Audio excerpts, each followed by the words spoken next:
un retour sur le devant de la scène politique. Alors que plusieurs personnalités ont déjà annoncé leur candidature pour la présidentielle 2022, le Parti socialiste n'a toujours pas nommé le sien.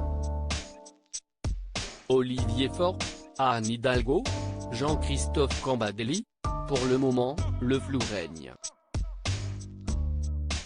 Mais à moins d'un an et demi de la future échéance nationale, un ancien visage de la gauche a entamé sa longue campagne.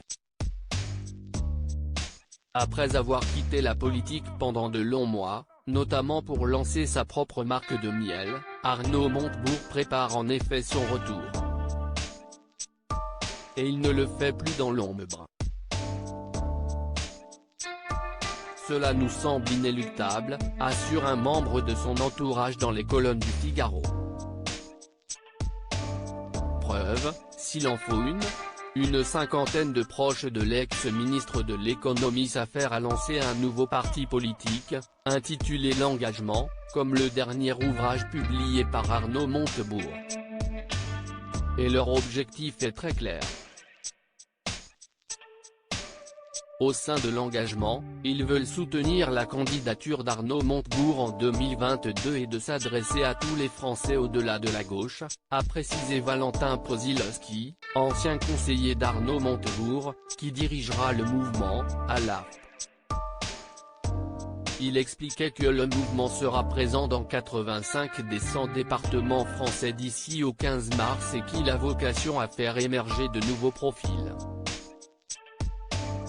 Parmi les principales priorités du parti politique d'Arnaud Montebourg, répondre à l'urgence climatique et l'urgence sociale.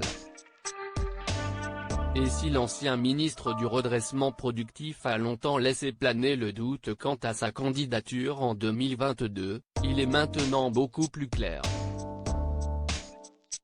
Dans une interview accordée au Point le 9 janvier dernier, Arnaud Montebourg expliquait qu'il était évident que la question de « est son engagement pour 2022 » soit posée, mais je n'ai pas encore décidé des voies et moyens.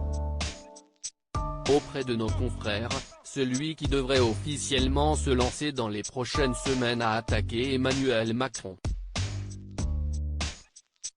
Le programme d'Arnaud Montebourg pour moi, Macron, si est-il l'anti-homme d'État qui a vendu Alstom et Technip aux Américains, Alcatel aux Finlandais Nokia, Lafarge aux Suisses Holcim et les chantiers de l'Atlantique à l'Italien Fincantieri.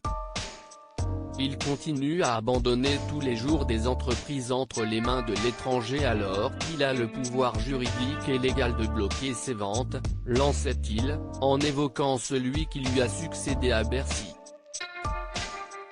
Pour lui, 2022 sera donc une troisième tentative après avoir épaulé Ségolène Royal en 2017 puis être arrivé en troisième position lors de la primaire socialiste 4 ans plus tard, derrière François Hollande et Martine Aubry.